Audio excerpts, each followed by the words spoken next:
They sent me out with the other field crew. And so I get out there and I'm like, oh, cool, more stairs and handrails. No, bar joists and girders and decking and perimeter angle. And I was like, what's all this stuff? Wow. Like, I had no idea. I just followed a guy up a ladder one day and I found myself on a 3-inch, bar joist. I was like, oh, this is kind of cool. Yeah. Not aluminum anymore. No. Yeah. I was like, here's that adrenaline I was looking for,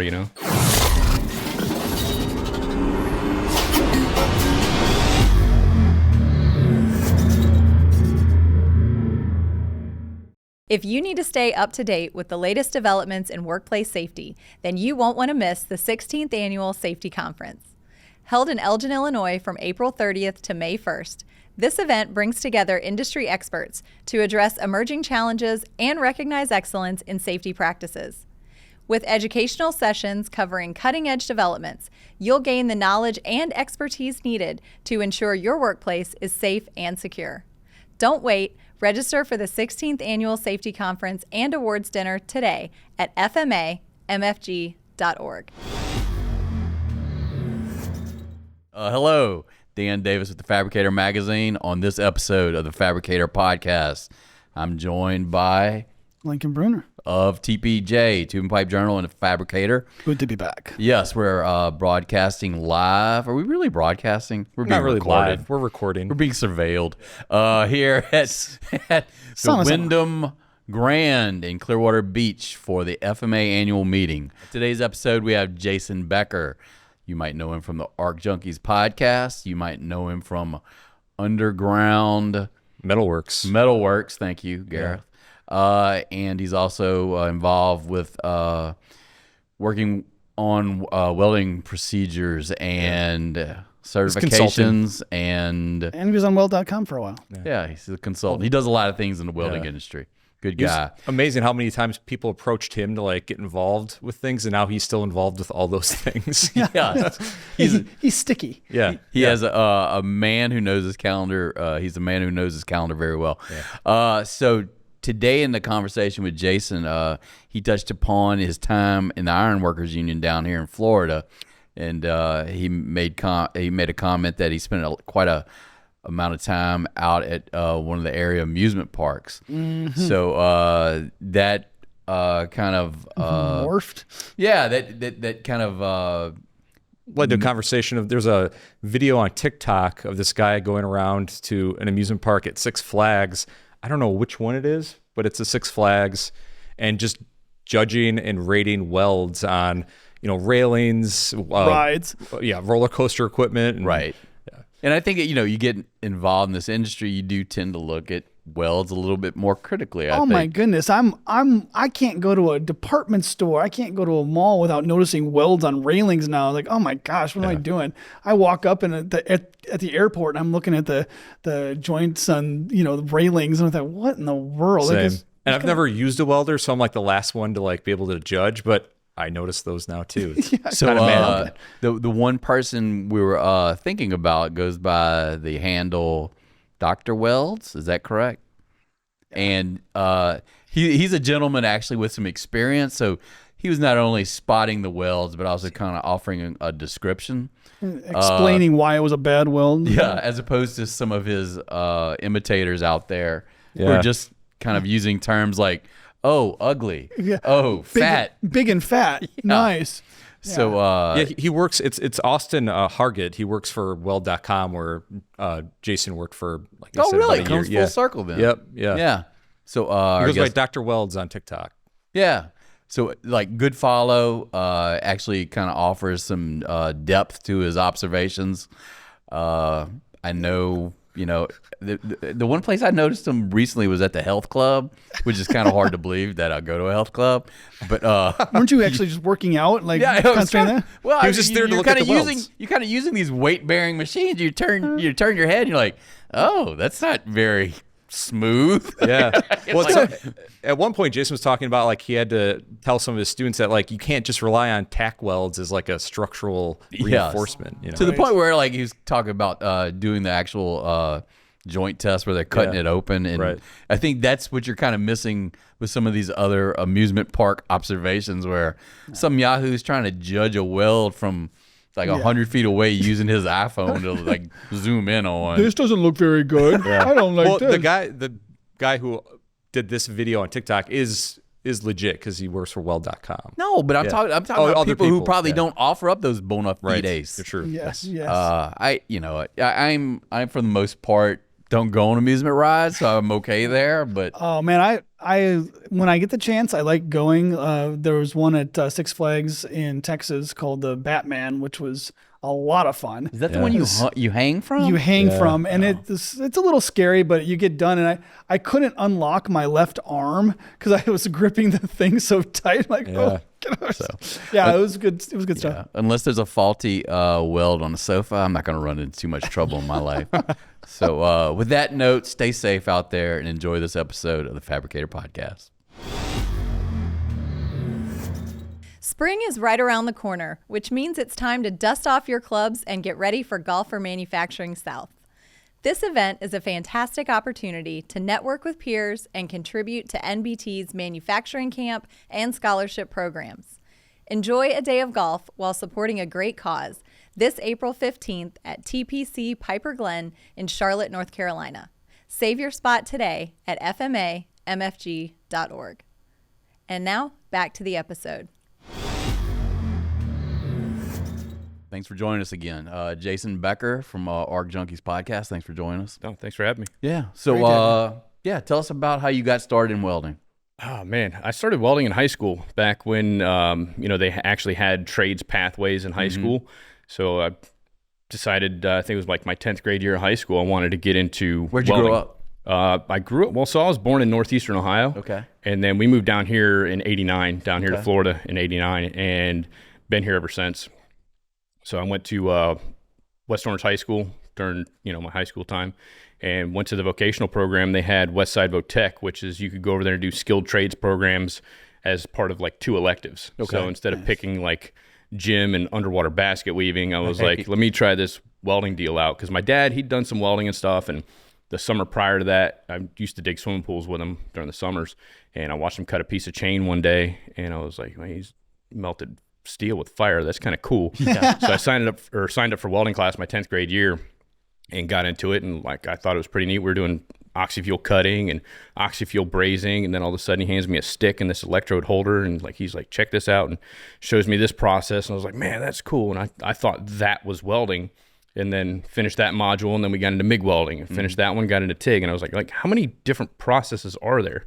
And it just like spiraled, and I was like a moth to a flame. I was just pulled into it and never left. Yeah. Did you figure you would be on the path for as long as you have been? No. Yeah. So like I was, I think I had my first welding cert before I was able to drive, legally drive. Before I had my driver's license, I was a certified welder. Yeah, so you were in. So at that point, and then I graduated and I was going to join the Marine Corps. Like I had pretty decent grades in school. Like I could have got a scholarship, but I was like, I don't really feel like I earned tuition, just because I was able to regurgitate a bunch of information in a textbook.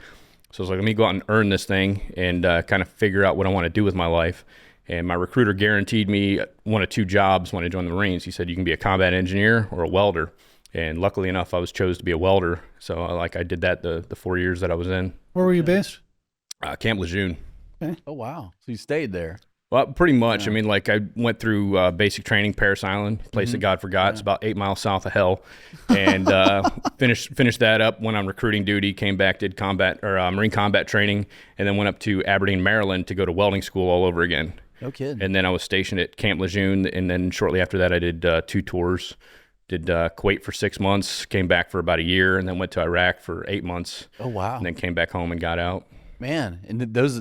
I mean, that's really important stuff because, that's when all the IEDs. Oh, yeah, so everything was kicking off. Yeah, like we were building anti-decapitation devices for the folks that were going like through Baghdad and Fallujah and all that. We'd have to build these, it was kind of like an upright on the front of the Humvees and 7 tons for the gunners. Right. Because they were stringing up piano wire in between the buildings and stuff. So when they rolled through town, people were getting decapitated. Oh, geez. So we had to set up these, it was essentially angle iron with a plate welded on top, and we just make like a little, kind of like a bottle opener type shape into it, and then we'd sharpen that up, and then, they could roll through kind of unrestricted. The innovations you got to make in the heat of things. Oh, yeah. Yeah. It's like, hey, we got a problem. Let's figure out how to solve it. Right. Yeah, right. Yeah. What type of not so much timetable we talking about? Like something occurs out in the field, and then you're getting a call like, hey, we need to get to work on Oh, it this? was like day of or a couple days after. I mean, they're coming back because we had MPs on the battalion or on the base, and they were the ones that came back to us and they're like, hey, look, here's the problem. How do we figure this out? Go. Right. Oh yeah, by the way, you can't be anything permanent because we have to do PMCSs every day before we take out the vehicle. So it has to be easily accessible.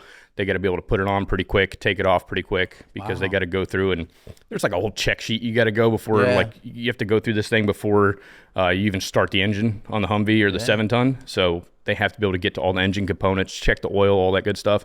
So it's got to be very user friendly, and it's got to be like dummy proof because we're Marines. Right. But no, I mean that's how it is in manufacturing. Not so much. Yeah, I know. I said I can say that. Yeah, keep it simple. No. Dan Davis did not say that about our armed forces.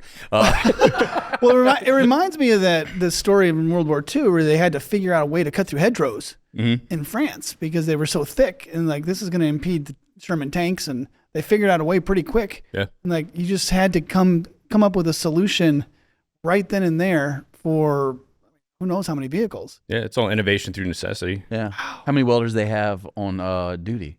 It was like me and 4 or 5 other guys in our platoon. No kidding. That was it. Yeah, we were attached to a machinist. So it was like a support company.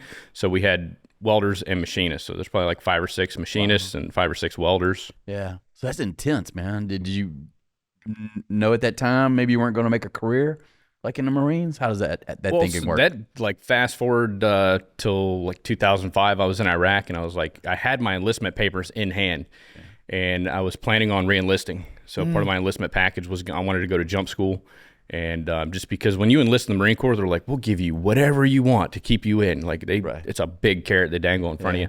So I was like, I want to go through jump school, and then I want to go up to Aberdeen, Maryland to be a welding instructor again. Yeah. And it was like I was kind of going through some things and got tired of playing in the sandbox, and I was like, you know what? I think I'm just going to get out. I'm going to get out and I'm going to join like law enforcement. And so it was like 2005. I was in Iraq with my papers in my hand, and I had a good buddy that was like literally across the street in a different battalion, and we were gunning for the same job, but I had already had my packet and everything. The job was like pretty much mine. Yeah. All I had to do was turn this packet in. And so the night before I was supposed to turn it in, I walked across the street and I was like, hey, Baker, it's like, if you want this job, like it's yours, because I'm not submitting my packet. So first thing in the morning, like go see the career planner, like you can have it. Yeah. And then I think that was like August, September, and then I flew back home in October and EAS'd. No got kidding. out. Wow, and there you are in civilian life. Yeah. How was that? It was a rough transition in the beginning. Like, like when you're in the military, you've got a sense of purpose. Like, you know what you're going to do every day. Like I was in charge of other Marines. So like I had a good idea of what they needed to do. There was always a mission or a goal. Right. And I got out and like, I didn't have any of that. It was just like, you're on your own. Yeah. So like, I felt like one man on an island. Yeah. So I was like, I need to get to work quick because this is not good for my mental state. So I grabbed a newspaper. That's how you found a job back in 2005. Right. Like there wasn't a whole Google and Monster and like you didn't have all that stuff. You're talking to the demos. Right. Yeah. So I grabbed the local newspaper, and there was a company hiring for somebody that could weld aluminum. So I was like, I can do that. Like I did when I was stationed in Kuwait. That's all. I mean, like we welded more aluminum than anything else. On what? So we built these 4 foot by 4 foot by like 12-inch tall oil pans, essentially, because we had LVSs. It's like a semi truck, for lack of a better term. And they had like a lot of different oils and fluids and stuff that they had to drain. So we built these massive oil pans for them. We'd weld up travel locks on howitzers. So they got like when the howitzers are hooked to a Humvee or 7-ton, they're pulled down the road, or 7-ton. When they're pulled down the road to keep that barrel from bouncing, they lock it in position with a travel lock. And because it was aluminum, it would always break and crack and stuff like that. So I had a lot of time under a spool gun. So as soon as I seen this ad in the newspaper, I was like, if I can do that in 20 mile an hour winds in the middle of the desert, I could definitely do that in sunny Orlando, Florida. So I jumped on that. Yeah. And what company was that? It was a company called Pioneer Welding. Okay. And unbeknownst to me, I thought I was just going there to weld a panrail and stuff. And it's a structural steel iron company. Oh, wow. So that's kind of how I got into structural steel iron, because it was me and one other guy. We'd go out and install stairs and handrails at this place called Baldwin Park, which is an old decommissioned Navy base that they turned into this like really highfalutin rich people town or whatever. Yeah. And kind of like Lake Nona's headed that direction, like Celebration and all that. No doubt. So it's kind of like its own little community, surrounded by $1 million homes and everything that they need. So they really don't have to leave. And we put up all these stairs and handrails. I did that for about a year, but in between, like we were installing them so fast that like the shop guys couldn't produce them fast enough.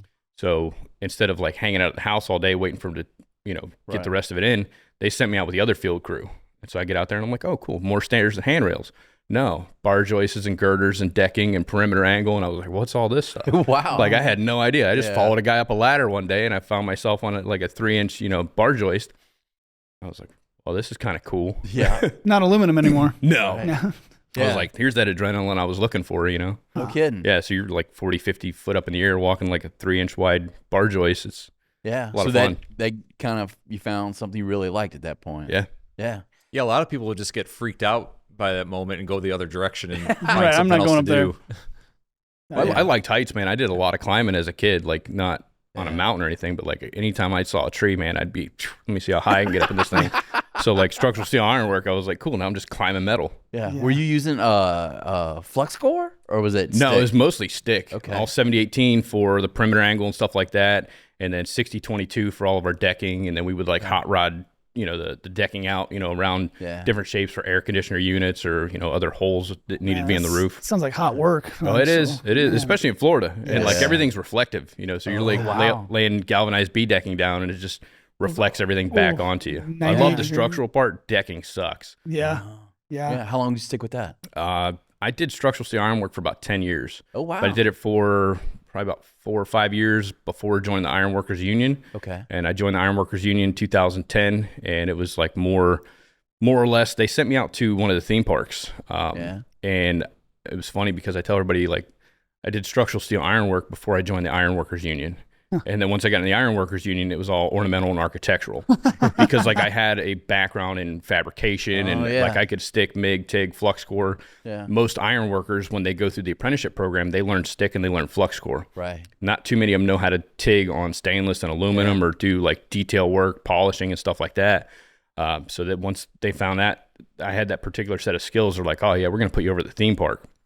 And I pretty much stayed there my entire apprenticeship and then all the way up into my, you know, becoming a journeyman. And we did some structural. So like we did, we made repairs on the Eiffel Tower, which is now gone. But we had to go up there and replace all the perimeter decking that was up there. Wow. So it was like 165 feet up in the air. You cut out this old tread plate and you put in new and, you know, scabbing in different pieces of I-beams, you know, just to maintain the structure and keep it safe for the maintenance guys that had to go up there.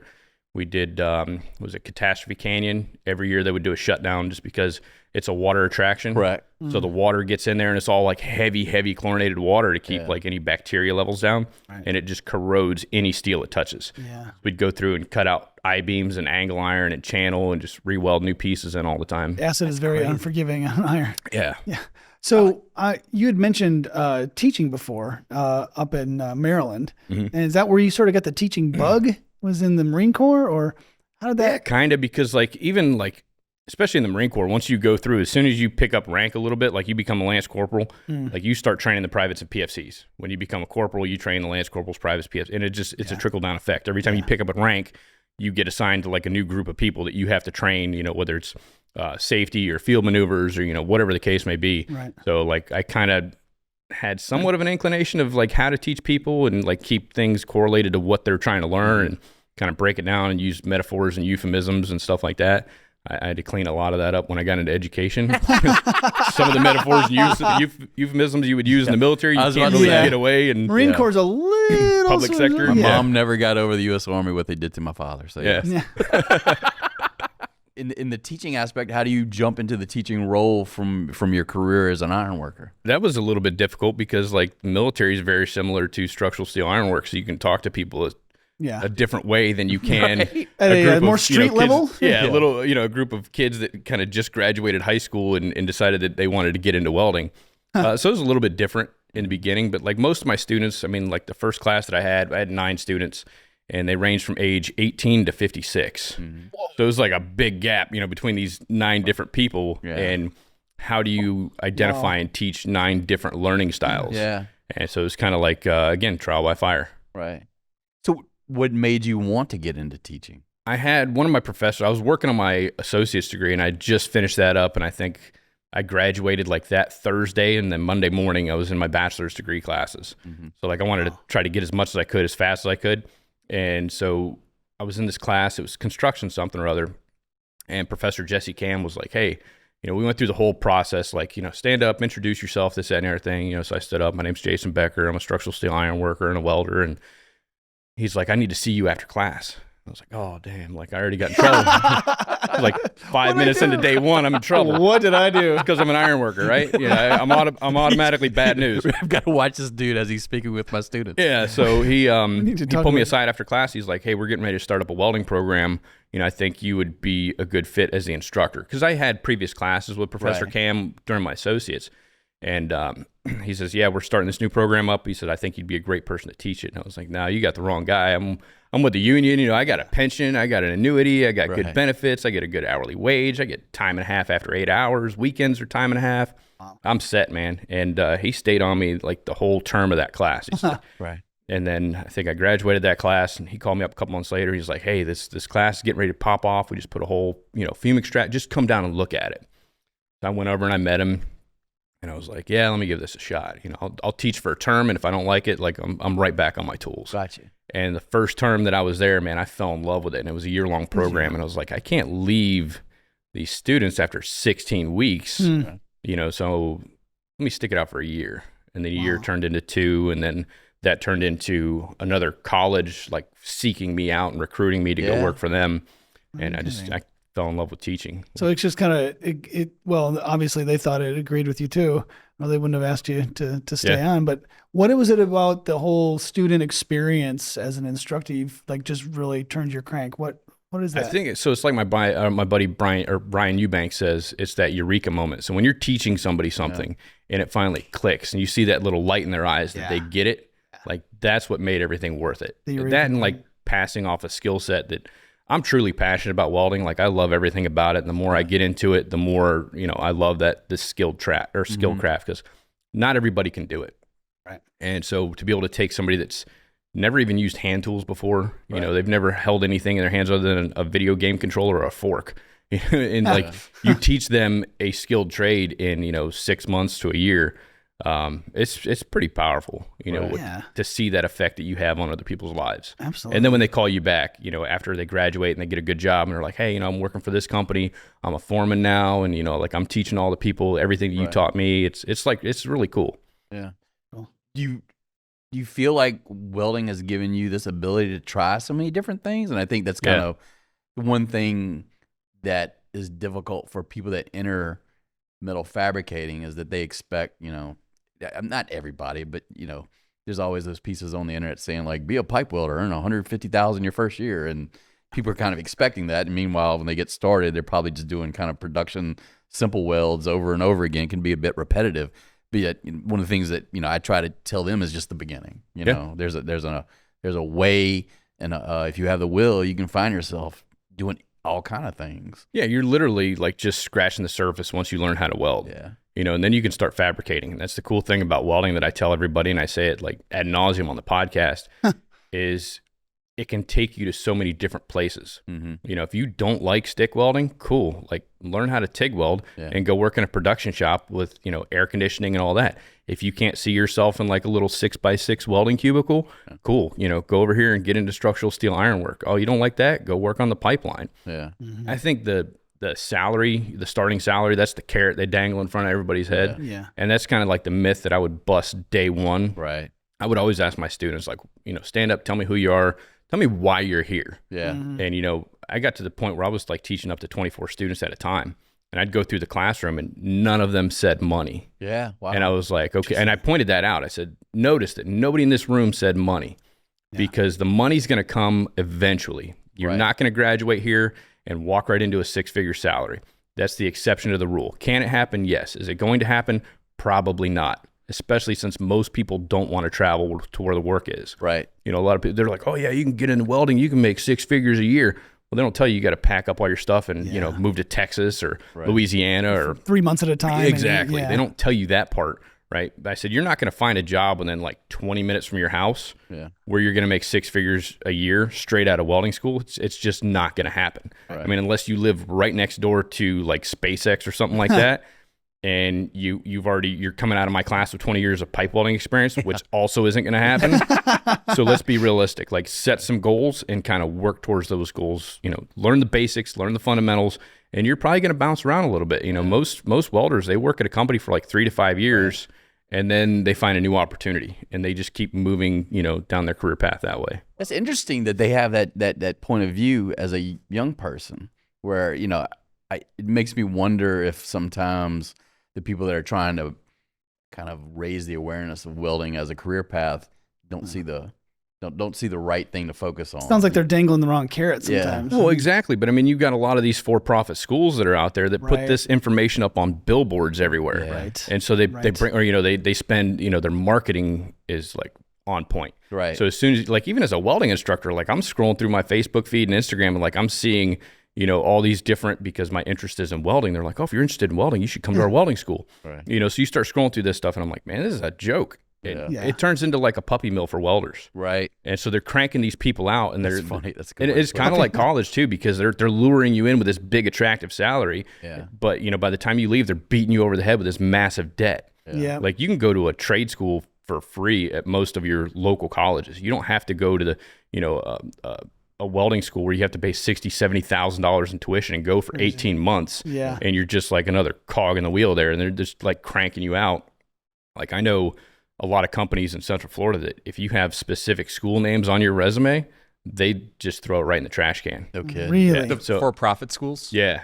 They've got such a bad because name. they just have such a bad rap. Like, they're just bringing people in, kind of running them through the motion. They're really not getting the skill set they need to walk out the door. Right. Well, they're not getting the real world experience a lot of times either while they're in that 18-month program. No. And they're not getting the attention they need because they're bringing 40, 50 students in at a time, and they've got like 2 instructors. Right. How much one-on-one time are you getting with that individual? Not so, much. In contrast, Jason, like, what are some of the things that you're telling your students at Underground Metalworks that, maybe to bust a couple of those myths when they're I tell them right up front, like, my school's completely different. Like, it's mostly for home hobbyists, DIYers, and makers, but we will take some people in that they've already have welding exposure, and they just want to learn some like advanced skill sets and stuff like that. I'll take those in. So my school kind of fills that gap between what most trade schools and vocational colleges don't teach. Okay. Because they won't bring people in short time. Like, if you want to learn how to TIG weld, that's great. Come on in.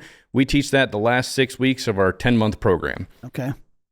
I can teach somebody to TIG weld in just a couple of days. Right. Fundamentals and basics, obviously. And then I tell them, go home and work on this. Yeah. And once you get to that level, you can come back and take like a weekend class, and you just keep bumping your skill set up. Sure. But it's mostly for people that have always had an interest in welding, but it's never been accessible to them. Yeah. I mean, sure, you can like get online, you can get a machine from Harbor Freight, you can watch all the YouTube videos you want. But if you're not getting that immediate feedback, learning style, you're spinning your wheels a lot of times, because they're like, I'm doing everything that the guy is telling me. But if you have an instructor there and say, no, bud, your work angle's off about 10 degrees, just kind of shift that torch, drop it down this way. Oh, or your filler metal to your tungsten, that angle right there, it's greater than 90 degrees. So that's why your filler metal's sticking to your plate. Right. Like, they can't see that when they're under the hood because they're focused on that little molten ball of metal. Yeah. Yeah. But from an instructor standpoint, I can walk up within 10 seconds, make a correction that, okay, now they're on to the next step because they're not fighting that weld every single time. Right. Well, and if you're working in a vacuum by yourself, you're going to repeat the same mistakes. Yep. Because you don't have someone telling you it is a mistake. Wait, so tell us a little bit about like how you got into that particular mode of teaching, like the school and everything. I'm interested to hear that backstory. So I was teaching college back in 2022. Yeah, sounds about right. And they brought me back in as a program manager. Like, I left in 2019. I left in 2019, went to go work for weld.com for a year. Mm-hmm. And then I got hired back to my college as a program manager because the drive from where I live to go producing videos at weld.com, it was like 2.5 hour one-way commute. Oh, wow. And I did that 5 days a week, sometimes 6 days a week for a little over a year. And I just got burnt out with all the drive time. Yeah. I was putting just as much time in driving sometimes as I was hours at the facility. And I really missed teaching in person. So I went back and I became the program manager. And they told me it was going to be like an 80-20 split. 80% of the time I'll be in the office doing manager type stuff. The other 20% I'll be in the classroom with the students, which is like, that's where my passion was. Right. So I was like, cool, I get a little bit of, I get the best of both worlds. That wasn't the case. I got, I came back, I taught for a little bit, and then they just like kept me in the office, and it was like business meetings and teams meetings and budget meetings. And I was like, I'm done with this. Yeah. And I had started I took over the podcast in 2020. So 2 years into that, I was like, you know what? Arc Junkies Podcast. Yeah. So I was like, you know what? I'm doing well enough with Arc Junkies Podcast, and I'm doing a lot of traveling and stuff. Like, I'm gonna leave the school. So I left the school in August of 2022, and I said, I'm just gonna go out and kind of do my own thing. So for about 6 months, I did the podcast. Just that's all I was doing. I was loving it, and I was developing welding procedures on the side and testing welders. And then my buddy was like, hey man, we'd always talked about opening up a welding school. What do you think about making it a reality? And I was like, yeah, kind of. Like, I really wasn't 100% on board with it. And I was like, yeah, let's look into it. And so we started like looking at some pricing and stuff like that, as far as like getting machines and equipment and tables and a facility and all that stuff. And we had just found a facility, and Stephanie Hoffman, that owned Underground Metalworks originally up in New Jersey, like Stephanie and I have been friends for since 2016. We met at an Instructors Institute down at AWS. She calls me up and she's like, hey, I know you're thinking about starting up a welding school. Why don't you come up here and check out mine? And, oh yeah, by the way, no, that was the year before. I went up for her grand opening. February last year, she called me up and she's like, hey, I've got an autoimmune disorder and I can't continue to teach. Wow. Like she was on the road for like 43 weeks out of the year with AWS doing the Careers of Welding training. She was doing a bunch of other stuff for AWS, doing Metal America, plus running the school. So it was just like a lot of accumulated stress. So she's like, I start teaching on a Monday, and by Thursday, I can't use my hands. Oh. And so as much as I hate to give this up, like I kind of want to pass it off to you for a fee. Obviously, it's a business. Yeah. And she's like, there's about 3 people that I'm thinking about, selling my school to, and you're number 1 on the list because I know that you'll kind of keep it original. Right. And not turn it into a puppy mill for welders. Right. So I said, okay. So my business partner and I, we went up there, we looked at all the equipment, and his mom lives like 20 minutes away from Steph's shop. So it worked out perfect. We got to go visit with her. But we ended up saying, yeah, we'll buy the school. So we bought that June 2023. During that time, we were already fixing up the inside, painting it, doing the concrete work, making sure all the electricity was good, lighting, getting the walls painted. And so we brought everything back. July 5th, it landed here in Orlando, and we unpacked it, and July 17th was the first day we were holding classes. Oh, wow. So it was a pretty quick transition. Like, we were just waiting. We're like, okay, what do we do now until we get the equipment? Yeah. That was kind of like the thing. So we were able to get the booths and... So it's set up, it's kind of like an open floor space. We bought her entire business turnkey, and she had a 40-foot shipping container right next to her shop. So this was perfect. Wow. We went up there. We flew up there late June. Her class ended on at 3:30. Oh, right. So at 3:31, we're pitching stuff into the Connex. Wow. Like air compressors, all the Viper chairs, the Sigmund tables, the CNC plasma cutter, every fume extraction system, everything that was in her shop, we fit into a 40-foot shipping container. Mm-hmm. We met the crane operator that following Monday morning. He pulls in, we load the shipping container on the back of a flatbed, and that guy leaves. As he's heading out the gate, my buddy and I are getting ready to jump on an airplane. We came back. We were home for a day for July 4th, and then July 5th, we were unloading everything. Wow. Wasting no time. Yeah, business in a box. We were running out of time because we'd already scheduled, because we're like, oh yeah, we'll have this done. July 17th will be a good day, to start classes. So we'd already sold seats for a class that we didn't have equipment and tables for. So you had a box. The night before, I'm still laying carpet in the showroom. Class starts at 8:00. I'm there 11:00 at night. And we're putting floor tiles down in the storefront, like an episode of HGTV or something. It literally. I'm hanging, because we have as soon as you walk into the school, there's a little merch store, so we sell shirts and cups and gloves and all that good stuff. So I'm trying to get that set up. So that's what I want the people to see first when they walk in, because we're in a heavy industrial area. The property that we're on, there's 7 other businesses. Mm-hmm. So to look at the school from the outside, you're like, man, this place, it's not what I was expecting. But once you walk through that door, it's like, okay, now I get it. You didn't want to see them bare concrete and Yeah. So everything's all kind of done up really nice. And we got a lot of good feedback from everybody. They're like, as soon as we walk in here, it's like, oh, okay, now I get it. Nice. And you kind of kept that same aesthetic that she had in New Jersey, right? With we took her artist, Yucky Bucky, on Instagram. He's an awesome dude, super cool. But he was the one that originally did all of her artwork up in New Jersey. So we reached out to him. Conveniently enough, he's got family in Winter Park. which is like 12 minutes from the school. Yeah. So he drove down, hung out with family for a week, and like every day he came in and he put a new mural up on the wall. Oh wow! So we took the Reaper that she had, the Stay Rad logo, and the Enjoy the Ride logo, and we had him paint all those different pieces on the wall. And then because both my business partner and I are veterans, we had him do like a big 14-foot American flag back by the testing area. Awesome. And the guy is like super skilled. That's great. So speaking of being a veteran, I mean, did you have any idea that this might be where you were headed when you were, doing this in the Marine Corps?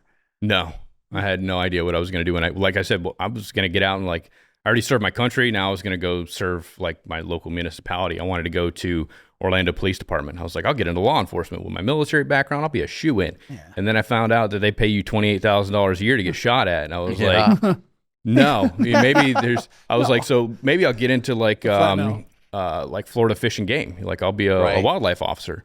And like the pay wasn't much better. And I was like, man, I've got to start making money. I want to get a house, like I've got bills accumulating. Like I need to go where the money's at. And I was like, welding seems to pay pretty good. Let me get into that. Yeah, that's what happened. So you're a man of many talents. You'd mentioned the podcast. Tell us a little bit about the podcast and how you came to be a part of it. Yeah, so when I was with Weld.com, I went to South Coast Welding Academy. We did a big event out there, and Jimmy McKnight was hosting the podcast originally. So he and I got to link up, and I had listened to the podcast prior to that. So it was the first time I got to meet him in person. And we hung out while we were in Texas. He was getting ready to go for his CWI, so I was kind of giving him some little hints and study tips and stuff like that. And we just stayed in communication after that event. And he called me up. It was like right after I left Weld.com. He called me up and he's like, "Hey, I'm getting ready to get out of welding, and as part of that, like I'm going to give up the podcast." And I was like, "Oh man, that sucks. Like I really enjoy listening to the show." He's like, "Yeah, well, I'm going to try and find another host, so that's why I'm calling you." And I said, "Okay, I'll call around, see if I can find somebody that's interested." And he's like, "No, dummy. Like I want you to do it." And same thing, like Stephanie said, like he's like, "There's 3 people that I can think of that I can pass this off to that aren't going to completely, drive this thing into the ground." And I said, let me think about it. And so for about 2 weeks, I was like, I don't want to see this resource go away. Like I've got a lot of information to share. I was like, you know what, I'll give it a shot. So I called him up and I was like, "Yeah, I'm interested. What do I need?" And he sent me a list he's like, "Here's some gear. This is good, better, and best." He's like, just, start off with what you can afford and just kind of work up from there. And so that's what I did. I bought like the best that I could get at the time. And I've just kind of upgraded it ever since. He and I did it in an episode. I think it was episode 120, Passing the Torch. We had to record it twice because the audio got lost somehow.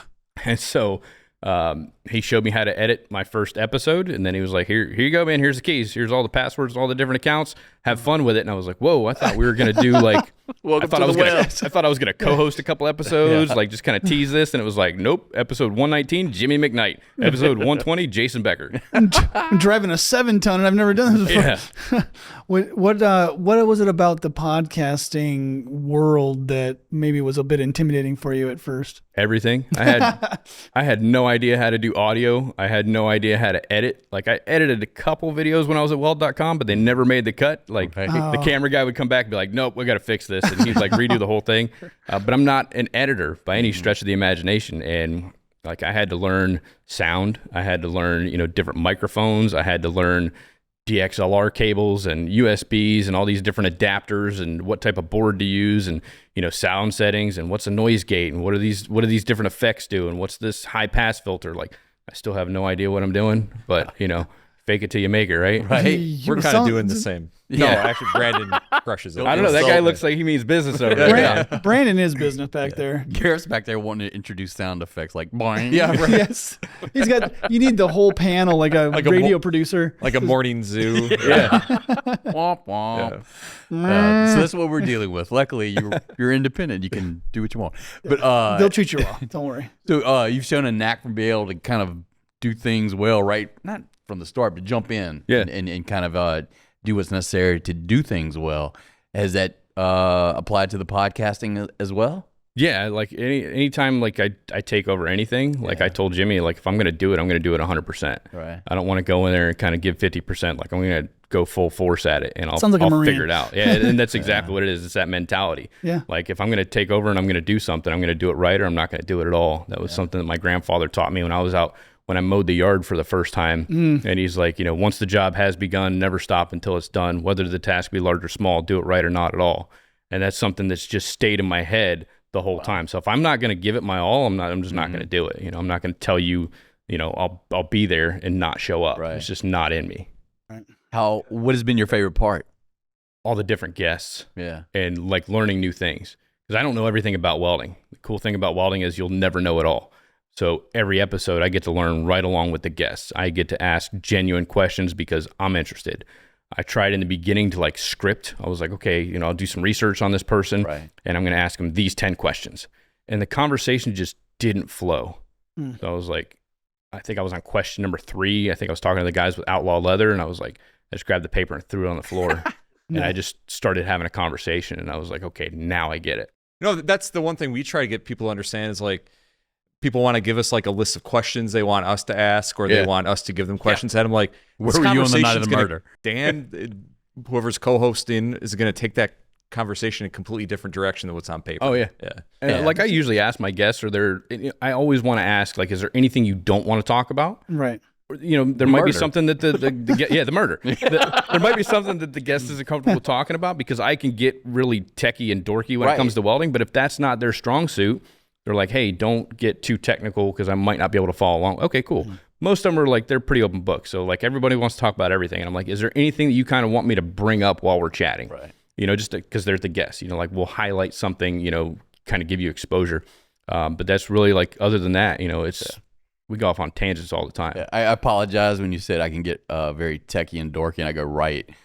That was not insult at you. Oh, no. But the reason I brought that up is because you do get kind of in-depth in some of these conversations, and that's not every episode, but I've listened to a couple where, it's hardcore welding talk. Yeah, depending on who I'm talking to, like, you got to know your audience and know your guest. Right. Like, we can get real, into weld nerd stuff. Yeah. And take that deep dive. Like, if I have Nate Bowman on, or Charlie Cross, or Padraic Bean, or, Dr. Scott Helzer, or Steve Snyder, like, I know who I can geek out with when it comes to codes or settings or processes, and, so it just kind of know your guest. How many episodes are you up to? I think I just released episode 314. Oh, wow. That's not counting all the episodes that I do with AWS, because I do about 12 of them for a year. I think we're on our 3rd year right now. So 26 episodes in with them. And then I did for, I kicked off 2020, I think it's 2021 pretty hard. Yeah. So I was like, I'm going to do 2 episodes a week. Oh, wow. Like, I bit off way more than I could chew. Yeah. So I released this like tech tip type thing. I called it Just the Tip Tuesday, where I'd talk about like just weld tips. Right. And they're supposed to be like little short 15 to 20 minute episodes, but I kind of got long winded. So they turned into like 45 minute. And these are solo episodes on like, let's talk about arc blow, or let's talk about how important your ground clamp is, or let's talk about weld safety.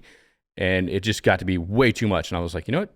That might be. So I made it for 6 months. I put in 36 episodes of those. So those aren't numbered episodes. Right. So we're probably somewhere up around 450 episodes. Wow. But 314 are numbered. Wow, that's cool. Do you find the AWS episodes bring in a different audience? They can, especially like a lot of new welders, because it's geared towards like a lot of the resources they have as far as like scholarships, events, stuff like that. But then, there's like some really intelligent people that are AWS members that reach out to me, and they're like, they want to chat. Oh, wow. Like Bill Comlo. So like, had I not been doing Weld Wednesday episodes, I don't think I'd ever chatted with him. Yeah. So, and it brings in, like, I got to meet Walt Spurko, and, just so many great people in the industry. It was kind of neat to be able to bring AWS to the welding community, because I think sometimes welders don't necessarily know what AWS is. They just make the connection that they make all the codes and standards, and that's the end. Right. No, they've got scholarships, and they do classes, and there's online curriculum, and they do the events. FabTech does become kind of that Super Bowl for all these folks in the fabricating community, and AWS is a very valued partner in that mix, because in a way, welding's almost like your entry level to the world of fabricating. It is. Yeah. That's the thing. Everybody gets into welding, and they're like, okay, now I know how to join 2 pieces of metal together. Well, what am I going to do with it? Okay, that's like the first 10%. Now you need to learn how to cut, fit, fabricate, form, shape, and all that good stuff, and then detail it out once you're done. And then we get into coatings. Yeah. But it just kind of entries, like it's the gateway drug to manufacturing. Well, yeah. So that's you've probably done fabricating along the way, but did you ever want to get involved in maybe your own business fabricating? I thought about it. Like I ran a small mobile welding business because I don't know if most of you know this, but welding instructors don't get paid a whole lot of money. Right. So especially leaving a skilled trades union and getting into welding education. The contrast is. When you was- were making the case it was about bleak. staying instead of taking that education, I'm like, yeah, that's pretty difficult. It's Kind bleak. of, I spent a lot of time at Anscott taking out payday loans for, because like I didn't want to leave teaching. Right. And so like I was pawning tools and I was like, man, kidding. well, just Wow. because like I said, you start working with these students. Yeah. First program I taught was a year long. Well, 16 weeks into it, like the math isn't adding up. Right. Yeah. And I don't want to leave these people behind and be like, hey, sorry, like figure it out. I'm going to go back and make money. So I just figured out a way to make it work. Like I said, I don't like jump into things 50%. Right. Like I was in it to win it. I was like, I'll at least see this class through. So I was like, well, I'm running out of tools to pawn. So what's the next step in this game? And I had just enough tools left because there were some certain things that I'm just not going to sell. Right. Like I had a mobile generator and I had like a Lincoln 210 MP that they just came out with that I bought, and I had like a 6-inch cutoff wheel. And so I just started going around doing mobile welding work out of the back of my truck. I would teach Monday through Thursday, and I had Friday, Saturday, Sunday off. So it was Friday, Saturday, Sunday, I was going around fixing gates and handrails and stairs and doing stuff for apartment complexes. And I was making more money in those 3 days than I was teaching the entire month at the school. Wow. Because charging out $100 an hour, putting in 8-10 hours a day for 3 days. Yeah. Like I was making bank. So, Right. but I didn't have insurance. I didn't have like all the benefits. So when another school came along and they were like, hey, we want to bring you on. I was like, oh, another part-time gig. And they're like, no, this will be full-time tenured track. And I was like, okay, let's talk. And so like they had insurance benefits, they had retirement and all that stuff. So I couldn't take that that leap of, full-time self-employment at that time in my life, but it circled back around to where I'm in a better spot to do it now. Huh. Would you ever consider it?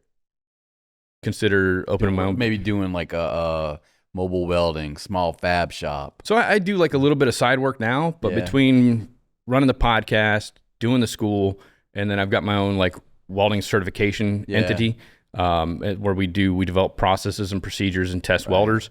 I just don't have enough hours left in the day. You like to eat and sleep too. Yeah, I mean that helps. Spend time with the family. Like that's the whole reason I'm doing all this.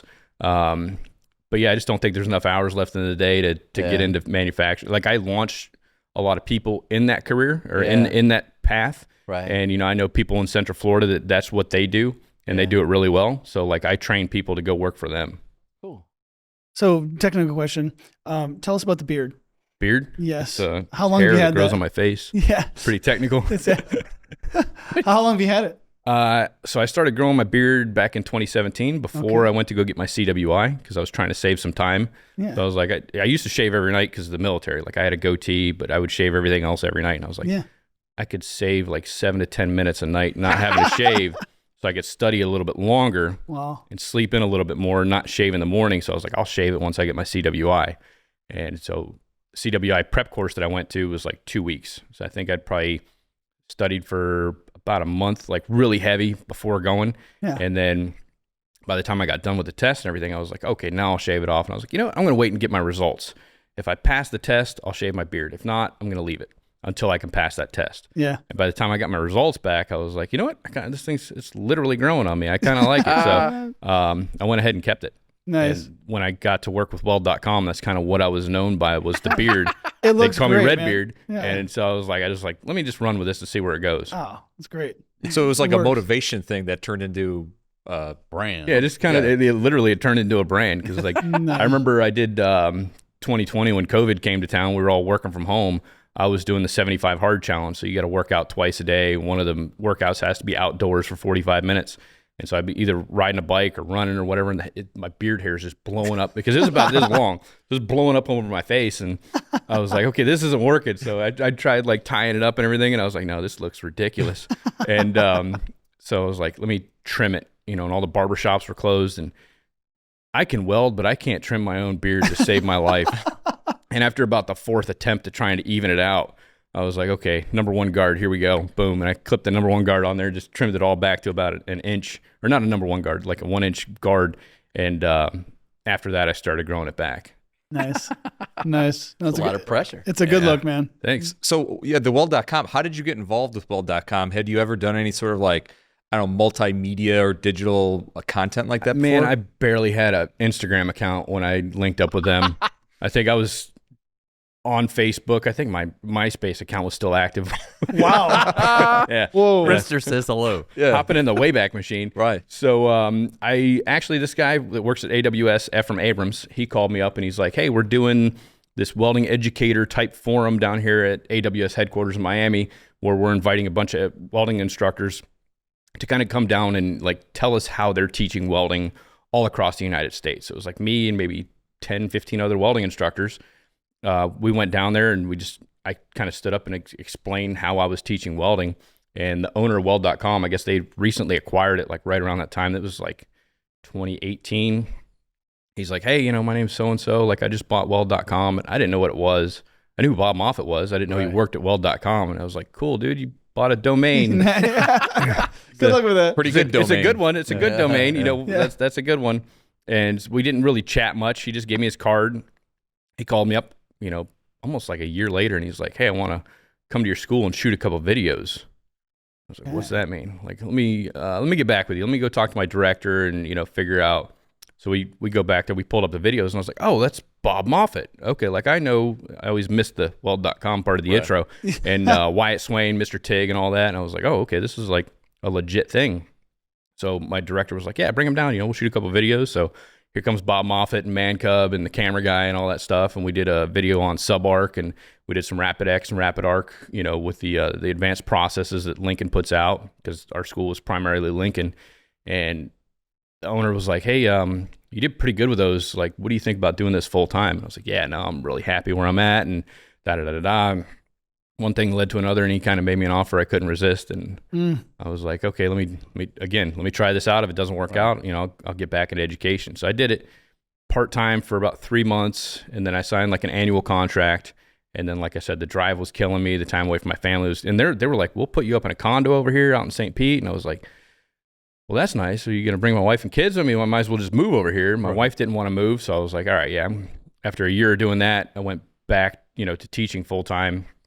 That was like February 2020, and late February, early March 2020. I went back, taught at the school for a week, and then we went on COVID break for 97 days. Right. So I was still doing some work for weld.com. I would actually drive out to St. Pete Friday, and then we would shoot probably 6 videos between Friday and Sunday morning, and then I'd take back off, and they'd just release 1 video per week while I was doing that, and I did that for about 6 months.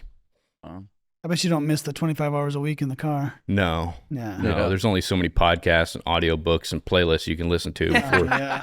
There's some pretty good podcasts out there nowadays. Yeah, it wouldn't be bad if it was just like an actual drive, but it's like sitting in a parking lot, right? Just inching forward. That was the hard part. Yeah. I agree with that. For somebody who may have still had an active MySpace account, you've become quite the internet personality. Yeah, right. And I think that's kind of that's what helped was my exposure, because I'd like never, and I rarely posted on Facebook. Right. And then I got into the whole world of Instagram, and I still don't. Like, if you look at my social media, I don't post a whole lot. Right. Contrary to popular belief, I'm pretty introverted. So to put myself out there, like, it was easy when I was with weld.com, because the camera guy was like, dance monkey. And like, he would, tell me exactly kind of what to do, where to stand, what to say. And like, I got more comfortable with it as I went. Right. Same thing with the podcast. I was like, hi, welcome to Arc Junkies Podcast. But like, now I'm kind of like finding a rhythm and getting into it. So plus you got kind of used to hearing your own voice on audio. Yeah, that's weird, isn't it? Yeah, it's very strange. You guys ever edit your own stuff? Nobody likes that. Nobody enjoys the sound of their own voice. Yeah. Yes. Maybe Dan does.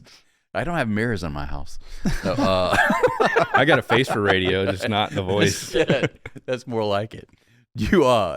So where you are now, you're involved in a lot of stuff. Can you see where you might be in a couple of years, or kind of like what you're doing now? I have no idea. Yeah. And that's the cool thing about it, is like welding's just opened so many doors for me that I have a hard time saying yes. Yeah. And eventually, like, usually like the 9th or 10th month out of the year, I got to start telling people no, because I've got too many different things going on. So I have no idea where it's going to take me next. I think now that I started my own business and it's mine, that's kind of got like a greater pull. I've had some opportunities presented to me this year, and they're like, hey, we'd love to, and I was like, yeah, no, I'm teaching class that week. The following week, I'm doing weld testing or procedure development. I've got all these podcasts I got to get out. Like it's getting a little bit easier to say. Yeah. It's I need to hire an assistant. Yeah. When I reached out to you, I was amazed you had the time to come in. I thought it'd be like, dude, I don't have the time for this. Oh no, you caught me in an off week. So nice. This week's kind of I'm still busy, but it's a little bit more. I don't have like commitments that other people are relying on me. Well, it doesn't but I hurt. still got other stuff I got to get done. Doesn't hurt that we're in the same state. No, that doesn't help. That doesn't hurt at all. I mean, you guys were 2-hour drive over here this morning, and then like I was telling Gareth, I got my buddy Matt Bartles. He's right down here at the Pipe Fitters Union, and I've been trying to get a chance to come out and see him. Oh, that's cool. So I'm gonna swing by and stop and chat with him on the way back. Good for you. Yeah. So from a standpoint, I mean, you're involved with the Arc Junkies. You've done videos in the past. What is your take on the amount of welding information on the internet that's available for people? I think it's great, but people really need to vet and consider some of the sources because there's a lot of people out there that they're like, oh, this welding thing's cool, and I kind of like have an idea how to do it, and so they start putting out all this bad information. Right. Yeah. And it's like just because you can doesn't mean you should. So when students would come into my class, I'd say, here's the accounts to follow, because if you tell them all day long, don't look at YouTube and then come in here and try something. Yeah. If you say, follow these accounts, these are good ones. If you get information from somewhere else, run it by me before you try it in the lab. Yeah. You just got to start vetting some of the sources. So what are some of the negative things they might try that would kind of get them in? Oh, they're just like all kinds of stuff. They're like, oh, I seen a guy do like just tacking things together. Repetition tacking, and I'm like, that's not a weld. It looks like it, but that's not going to watch. Here, I'll show you. Right. I'll show you why this isn't going to work. And we take it up and we break it and say, see, you didn't get any fusion into the root.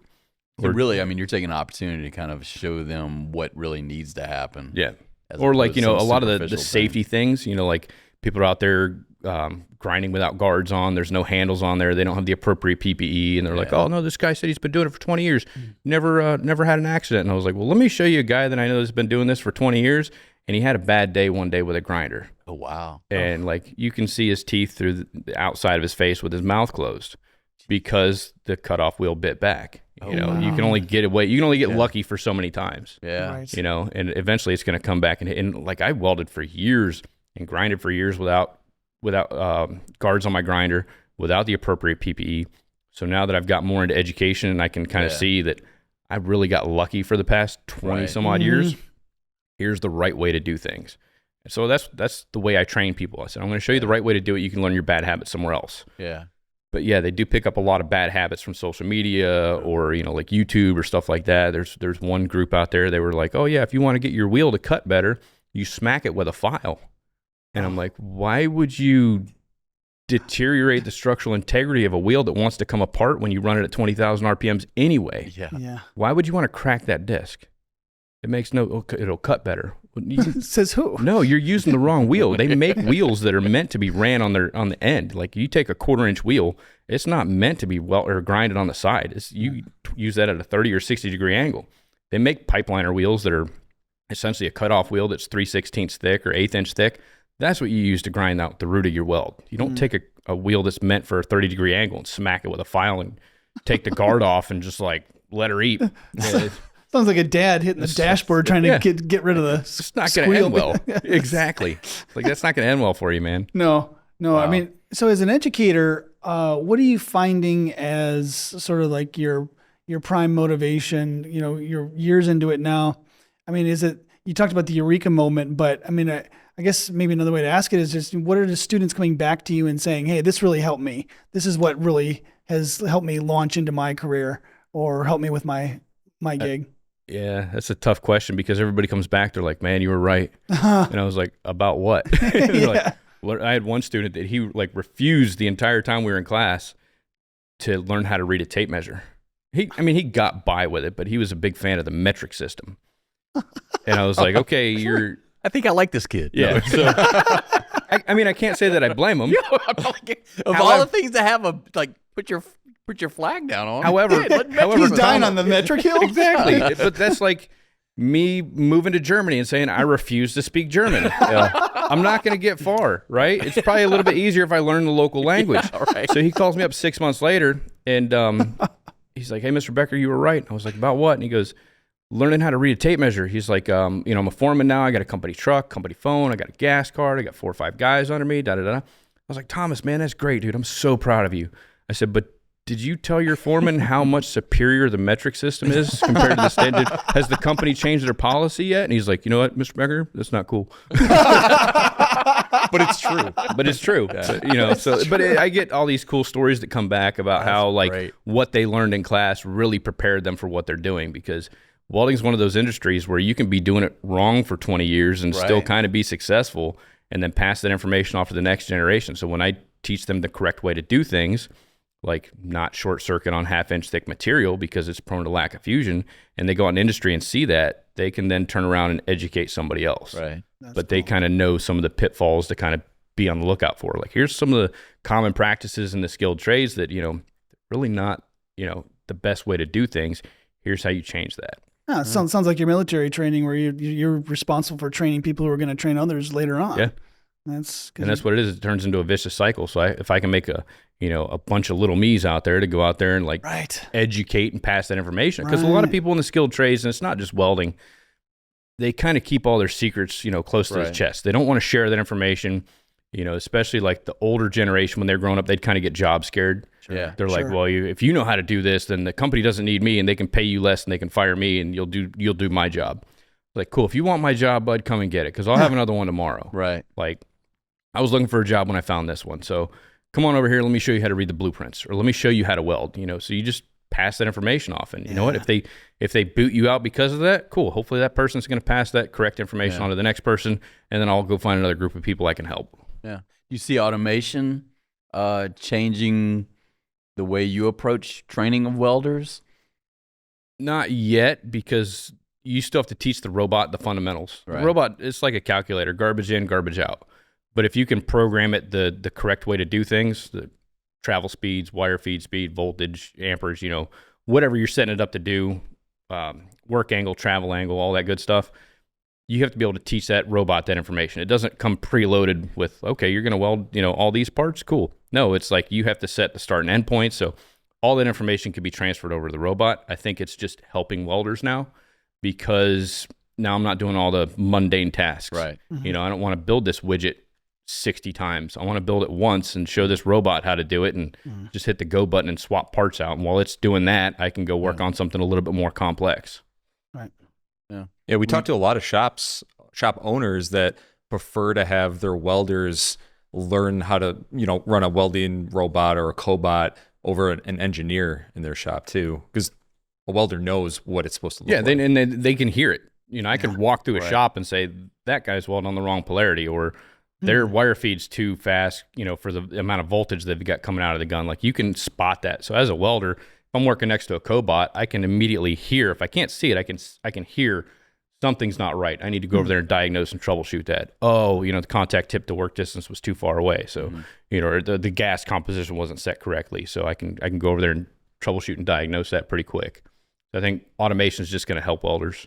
There's Corey Mays out of he's down there in Texas. Right. He incorporated robots like way before it was cool. Yeah. And he was using them in his shop, and now he's buying even more like cobots, and he's doing all the simple mundane tasks with those and taking the welders and doing more complex things with it. Yeah, I know that American Welding Society had a automation conference. Yeah.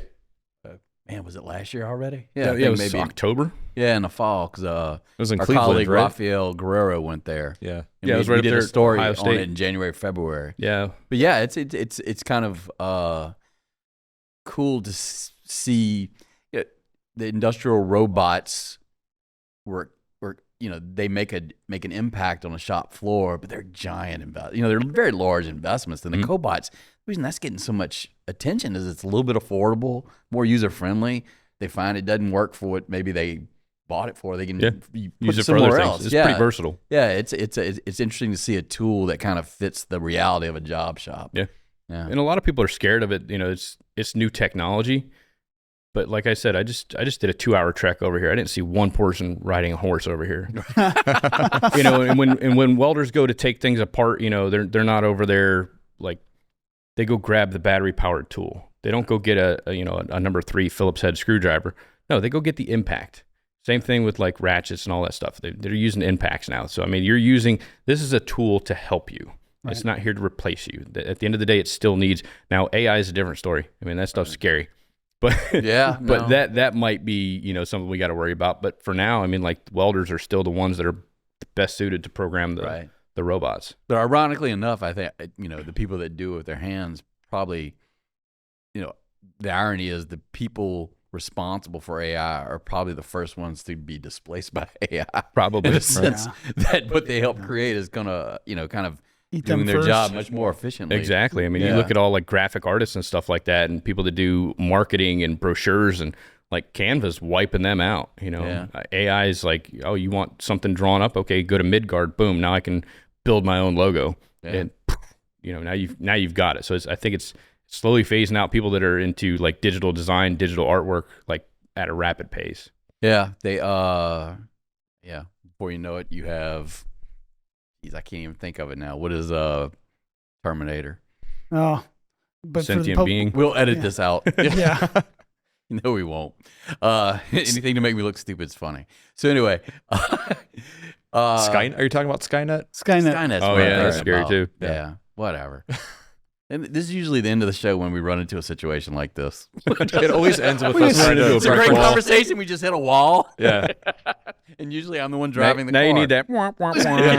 It was going so well, Dan. So anyway, thanks so much for joining us today, Jason. Oh, thanks for having me on. I appreciate it. Give us an idea of where they can find all your activities. So you can follow me on social media. I'm at Arc Junkies Podcast and at Underground Metalworks on Instagram. The podcast you can get on Spotify, Apple iTunes, Amazon Music, YouTube, all that good stuff. And then the website's arcjunkies.com and underground-metalworks.com. Yeah, and it's very good podcast. I don't listen to many of them. I've listened to a couple. Thank you. Yeah, in depth and good conversation. I try. Yeah, pretty cool. So thank you, Lincoln. Thank you, Gareth. Thank you, Brandon. Dana, hello. Dana Weiker's here today. Be sure and tell your friends about our podcast. Go to thefabricator.com/podcast to find out more information or get your podcast wherever you get podcasts, local grocery store. And if you have any comments, questions, complaints, criticisms, please send them to podcast@fmamfg.org. Oh, that was a smooth one. Thank you. I had to do something better after that last or the ending. So goodbye and good night. The Fabricator Podcast is a production of Fabricators and Manufacturers Association, located in Elgin, Illinois. The show is hosted by Dan Davis and the staff of FMA Communications. The podcast is produced by Gareth Slager and recorded and edited with the help of Brandon Geyer. Sales support provided by Andy Flando. Additional production support by Elizabeth Gavin, Dana Weiker, Mary Diamond, Mike Owens, and me, Sarah Spring. Thank you for listening.